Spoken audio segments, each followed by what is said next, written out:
एक लड़का अपनी गर्लफ्रेंड के साथ स्टेडियम में बैठा मैच देख रहा था। तभी उसे मजे के लिए एक छोटी सी शर्त लगाने का मन हुआ। जब एक सुंदर लड़की उठकर बाहर जाने लगी तो निक्की ने कहा, चलो शर्त लगाते हैं कि कितने लड़के उसे देखेंगे। क्या मैं भी इस गेम में शामिल हो सकता हूँ? लड़का और लड़की जेस ने कहा, हाँ क्यों नहीं, क्योंकि ये सिर्फ $10 की मजे वाली शर्त थी। वो सुंदर लड़की धीरे धीरे बाहर जाने लगी। तीनों उसे देखने लगे और गिनने लगे कि कितने लोग उसकी तरफ देखते हैं। आखिर में 7 लोग उसे देखकर मुड़े। जेस का अंदाजा सबसे सही निकला, इसलिए वह जीत गई। लिवान ने खुशी से पैसे दिए और अगली शर्त का आइडिया दिया।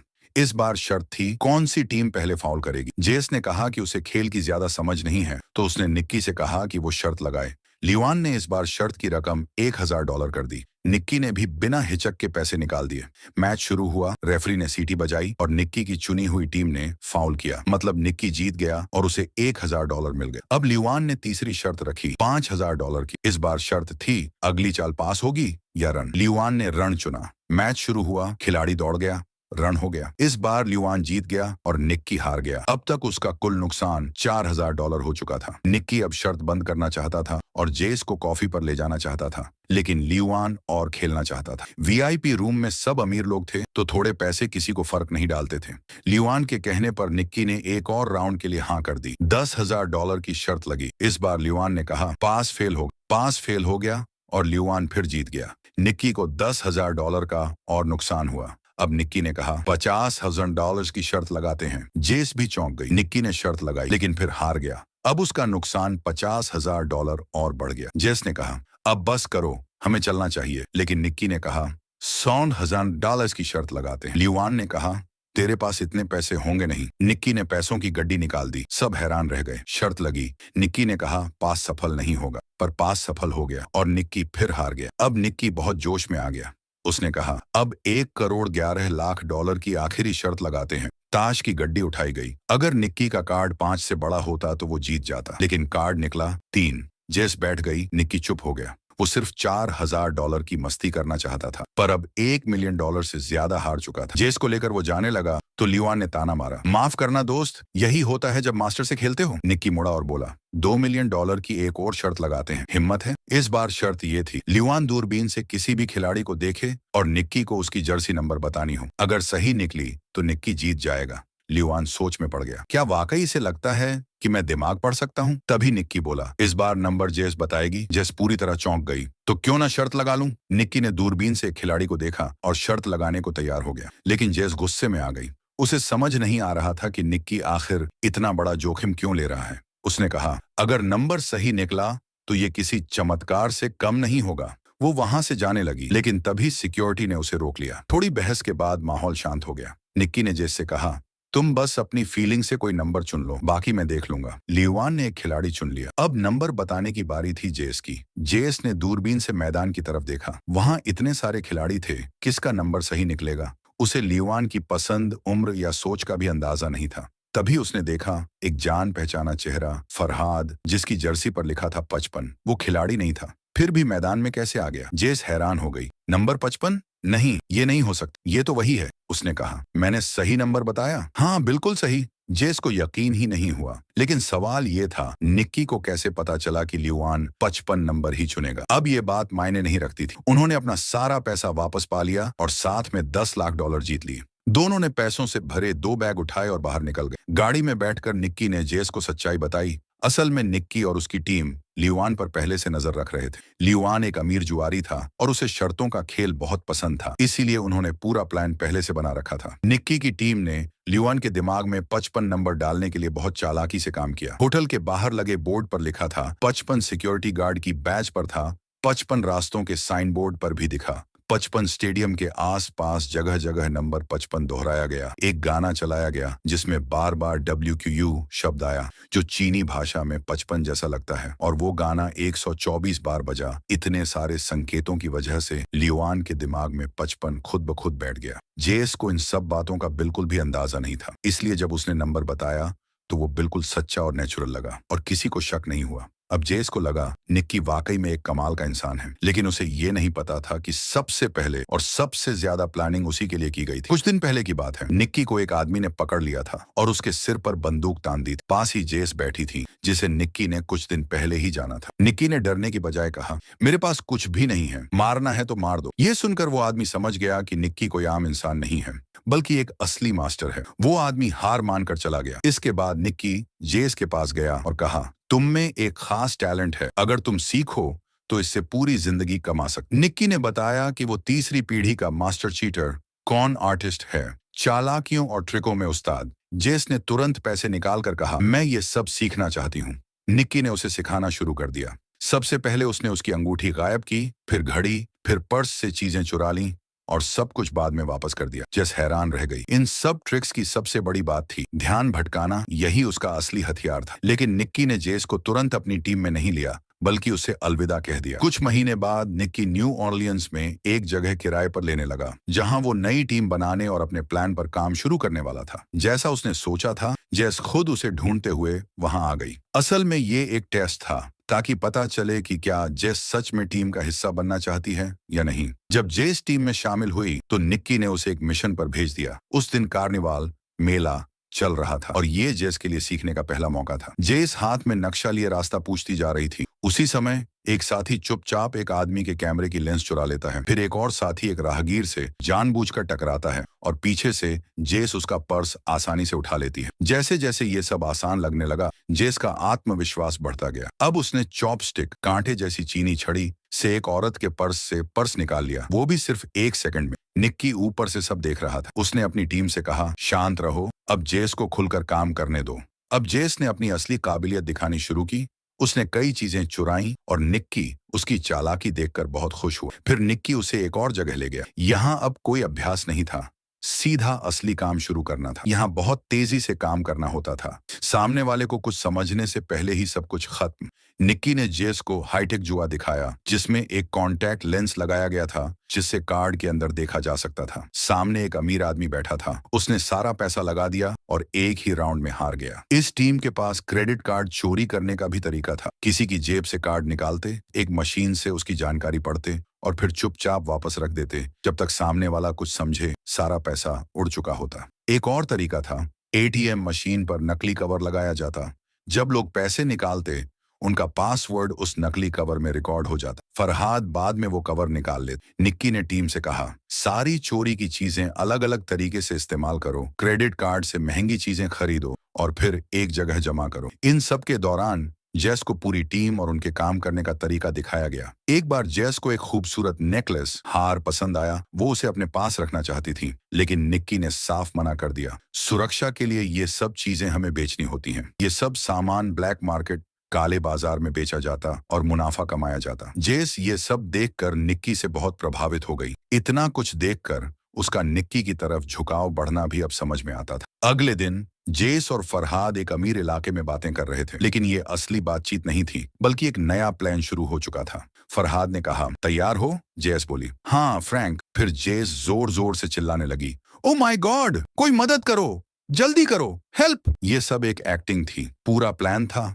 ध्यान भटकाओ और चोरी करो। सभी टीम मेंबर एक्टिंग करने लगे और उसी समय अमीर लोगों से कीमती चीजें चुरा ली। फिर सब लोग पहले से तय एक एम्बुलेंस में बैठकर तेजी से भाग गए। एक चोर से डर नहीं लगता, लेकिन अगर एक पूरी टीम हो जो तेज, होशियार और हाईटेक हो, तो वो बहुत खतरनाक हो जाती है। शाम को पार्टी हुई। निक्की ने सबको बधाई दी और जश्न मनाया। उन्होंने सिर्फ 1 हफ्ते में $1.2 मिलियन, $12 लाख कमाए, और वो भी साफ सुथरा मुनाफा। निक्की ने सबको बताया कि कल से टीम खत्म कर दी जाएगी, सारे दस्तावेज जला दिए जाएंगे और हर किसी को उसका हिस्सा बैंक से भेज दिया जाएगा। निक्की का नियम साफ था, ना किसी को धोखा देना और ना खुद को किसी खतरे में डालना। लेकिन उसकी कोर टीम, मुख्य सदस्य जानते थे कि निक्की का एक आखिरी काम अभी बाकी है, तो उन्होंने $1.2 मिलियन नकद में निक्की को दिए और जेस के सामने मजाक में बोले, इसे लेकर जुआ मत खेलने लग जाना। अगले दिन निक्की वही पैसा लेकर जेस को स्टेडियम के वीआईपी रूम में ले गया। वहां उसने जेस को दिखाया कि कैसे कुछ ही मिनटों में $1 मिलियन जीता जा सकता है। उस वक्त जेस को लगा कि वो अब निक्की की गर्लफ्रेंड बन चुकी है, इसलिए उसे इस खास मिशन में शामिल किया गया। लेकिन असलियत ये थी कि निक्की ने शुरू से ही जेस को सिर्फ इस एक मिशन के लिए इस्तेमाल किया था। अब जब काम पूरा हो गया, निक्की ने जेस को $80,000 दिए और कहा, अब तुम जा सकती हो। जेस चुपचाप पलटी, उसकी आंखों में आंसू थे। उसे सच में निक्की से प्यार हो गया था, लेकिन साथ ही उसे ये भी बुरा लगा कि $1 मिलियन जीतने के बाद भी उसे सिर्फ $80,000 ही मिले। इस पेशे में ज्यादा देर तक टिकने के लिए भावनाओं की कोई जगह नहीं होती। समय बीत गया, 3 साल गुजर गए। एक दिन रेस कार एक सर्विस स्टेशन में रुकी। वहीं निक्की फिर से नजर आया। लग रहा था कि उसका सारा पैसा खत्म होने वाला है। दोपहर के खाने के दौरान उसकी मुलाकात हुई एक रेसिंग टीम के मालिक गेरिया से। गेरिया की टीम ने पेट्रोल बचाने के लिए एक नया सिस्टम बनाया था, जिसका नाम था एक्सआर। इस सिस्टम से उनकी टीम की जीतने की संभावना 80% थी, लेकिन वो चाहता था कि ये 100% हो जाए। इसलिए उसने निक्की को चीफ इंजीनियर बनने का नाटक करने को कहा। प्लान ये था, निक्की और गेरिया के बीच एक झगड़ा होना था, जिससे सामने वाली टीम धोखा खा जाए और निक्की उनसे जाली एक्सआर सिस्टम बेच दे। इस तरह गेरिया की टीम आसानी से जीत सकती थी। काम खत्म होने पर निक्की को €1 मिलियन मिलते और उस नकली सिस्टम से कमाए सारे पैसे निक्की ही रख सकता था। गेरिया ने कहा, मुझे पैसे की जरूरत नहीं, सब तुम्हारा है। निक्की ने सोचा, ये तो आसान काम है, कोई दिक्कत नहीं होगी। लेकिन गेरिया के नौकर को उस पर भरोसा नहीं था। उसने सीधी धमकी दी, अगर तुमने कोई चालाकी की तो सबसे पहले मैं तुम्हें गोली मार दूंगा। शाम को निक्की तैयार होकर पार्टी में पहुंचा। वो भीड़ में घूम ही रहा था कि उसने प्लान के मुताबिक गेरिया से झगड़ा करने की सोची। लेकिन तभी जेस लाल ड्रेस पहनकर सीढ़ियों से नीचे उतरी। निक्की उसे देखकर हैरान रह गया और वो तब और चौंक गया जब उसने देखा कि जेस और गेरिया आपस में बहुत करीब हैं। निक्की का पूरा प्लान बिगड़ गया। जेस सीधा निक्की के पास आई और बोली, मैं अब इस काम से रिटायर हो चुकी हूँ। जो 3 साल पहले हुआ था उसे फिर से मत दोहराओ। अब मैं गेरिया के साथ बहुत खुश हूँ। जेस जब जाने लगी तो उसने निक्की को चेतावनी दी, गेरिया को मत बताना कि हम एक दूसरे को जानते हैं, क्योंकि उसे मेरे पुराने जीवन के बारे में कुछ भी नहीं पता। ये बात सुनकर निक्की को गुस्सा आ गया। उसने पूरा वोडका का ग्लास पी लिया। अब उसने तय कर लिया कि जो झगड़ा सिर्फ दिखाने के लिए करना था, अब वो सच में करेगा। इस तरह निक्की ने अपने गुस्से और जलन को भी बाहर निकाला और राइवल टीम का ध्यान भी अपनी तरफ खींच लिया। सिक्योरिटी गार्ड्स ने उसे पार्टी से धक्के देकर बाहर निकाल दिया, लेकिन उसी वक्त दूसरी रेसिंग टीम ने उसे अपना विजिटिंग कार्ड दे दिया। अगले दिन निक्की तय समय पर मैक्लारेन टीम के मालिक से मिलने पहुंचा। उसने सीधा कहा, मैं गेरिया का सॉफ्टवेयर €3 मिलियन में बेचूंगा, बिना किसी मोलभाव। रेसिंग टीम के पास पैसे की कोई कमी नहीं थी, इसीलिए उन्होंने तुरंत सिस्टम ट्रैक पर टेस्ट किया। डेटा देखकर सब हैरान रह गए। सिस्टम सच में कमाल का था। मालिक खुश होकर मुस्कुराया। निक्की ने कहा, मैं आपको पूरा सॉफ्टवेयर 48 घंटे में दे दूंगा। उधर जेस सड़क पर फरहाद से मिली।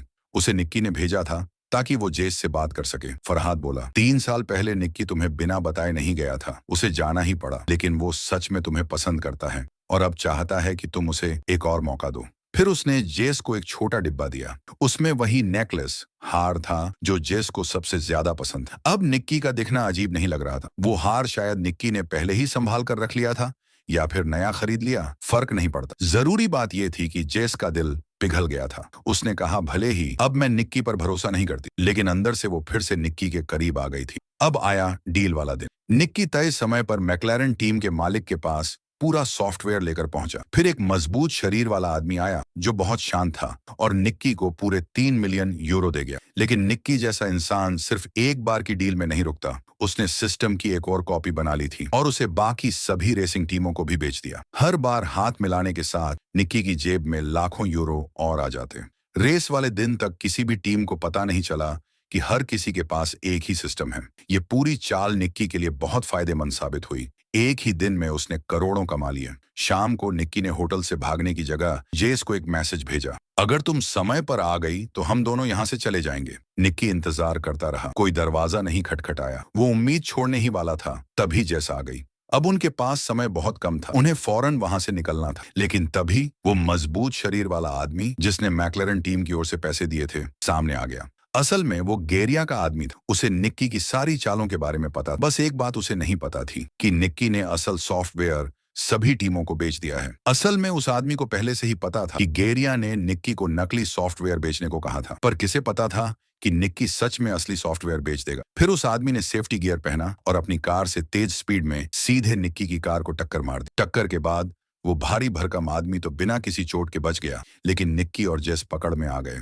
उन दोनों को रस्सियों से बांध दिया गया और सारा पैसा गेरिया के सामने रखा गया। अब गेरिया भी बेबस लगने लगा। अगर निक्की ने नकली सिस्टम बेचा होता तो कोई नुकसान नहीं होता, लेकिन उसने तो असली सिस्टम बेच दिया था। अब गेरिया का 40 मिलियन यूरो, करीब 350 करोड़ रुपए उसने रिसर्च पर खर्च किए थे, सब बेकार हो गए। सबसे अजीब बात यह थी कि गेरिया को समझ ही नहीं आ रहा था कि निक्की को ये असली और एन्क्रिप्टेड सुरक्षित सिस्टम मिला कैसे। जब निक्की ने कुछ भी बताने से मना कर दिया तो गुस्से में आकर गेरिया ने जेस की नाक दबा दी। जैसे ही जेस सांस नहीं ले पा रही थी, निक्की ने हार मान ली और बोल पड़ा। उसने कहा, मैंने जेस का इस्तेमाल किया क्योंकि वो अब गेरिया के करीब थी। मैंने हमारे पुराने रिश्ते का फायदा उठाया ताकि उसके जज्बात दोबारा जागें। जैसे ही मुझे लगा कि जेस अब भी मुझसे प्यार करती है, मैंने अपनी योजना पूरी कर दी। वो हार नेकलेस जो जेस पहनती थी, उसमें एक खास चिप लगी थी। जैसे ही गेरिया ने अपने घर में सॉफ्टवेयर खोला, मैंने उसी चिप से पासवर्ड चुरा लिया और डेटा कॉपी कर लिया। ये सुनकर जेस की आंखों में आंसू आ गए और वो रोने लगी, लेकिन गेरिया और उसके लोग हंसने लगे जैसे उन्हें कोई बड़ी जीत मिल गई हो।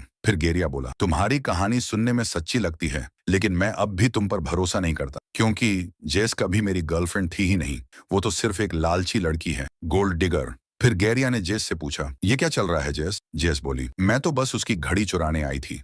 मत कहो कि तुम अब भी घड़ी चुराती हो। जेस बोली, ये पैटेक फिलिप और पारिदौर की घड़ी है, कीमत है $2 लाख। मैं इसे एक हफ्ते से ट्रैक कर रही थी। किसे पता था कि तुम यहाँ मिल जाओगे? ये सब सुनकर निक्की एकदम हैरान रह गया। अब उसे समझ आया कि जेस ने सब कुछ जानबूझकर किया था, उसे जलाने और धोखा देने के लिए। अब दोनों फंस चुके थे। गेरिया ने कहा, अब मैं ज्यादा टाइम नहीं बर्बाद करना चाहता, मुझे बस ये जानना है कि निक्की को सॉफ्टवेयर कैसे मिला। निक्की कुछ बताने ही वाला था, तभी उसके पीछे खड़े आदमी ने गोली चला दी। गोली सीधा निक्की की छाती में लगी। ये देखकर गेरिया भी डर गया। पैसा तो दोबारा कमाया जा सकता है, लेकिन अगर तुम लोगों को मार ही दोगे तो फिर धंधा कैसे करोगे? डर के मारे गेरिया ने बटलर को निकाल दिया और तेजी से वेयरहाउस से भाग गया। जेस घबरा गई और पैनिक करने लगी, लेकिन बटलर ने कहा, डर मत। असल में वो पास बूढ़ा बटलर निक्की का आदमी था और निक्की का सच्चा पिता भी था। बिल्कुल नीचे उसी स्क्रिप्ट का बहुत आसान, सीधे सपाट और सरल हिंदी में अनुवाद है, ताकि कोई भी इसे आसानी से समझ सके।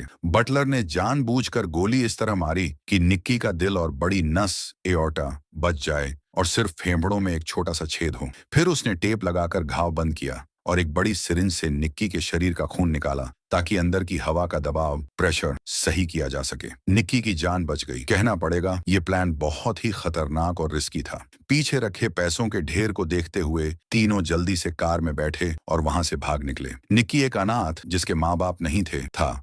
उसे बटलर ने ही पाला था और उसे सारी चालाकियां सिखाई थी। उनका पहला नियम था, कभी भी अपने इमोशंस में मत बहो। लेकिन अब लग रहा था कि निक्की को जेस से सच में प्यार हो गया है, इसलिए बटलर ने ज्यादा कुछ नहीं कहा। उसने कार रोकी, निक्की और जेस को रास्ते में उतार दिया और सारा पैसा खुद लेकर चला गया। अब निक्की के पास एक भी पैसा नहीं था, उल्टा उसकी जान जाते जाते बची थी। ऐसा लग रहा था जैसे उसने सब कुछ बेकार में किया हो। लेकिन जब वे अस्पताल जा रहे थे, निक्की ने देखा कि गेरिया की महंगी घड़ी अब जेस के हाथ में थी। दोनों एक दूसरे की तरफ देखकर मुस्कुराए, क्योंकि अब उन्हें यकीन हो गया था, अगर तुम्हारे पास चालाकी और स्किल हो तो तुम्हें दुनिया में कभी भूखा नहीं मरना पड़ेगा। आज की कहानी यहीं खत्म होती है। फिल्म देखने के लिए धन्यवाद। आपको कैसी लगी नीचे कमेंट करके बताइए।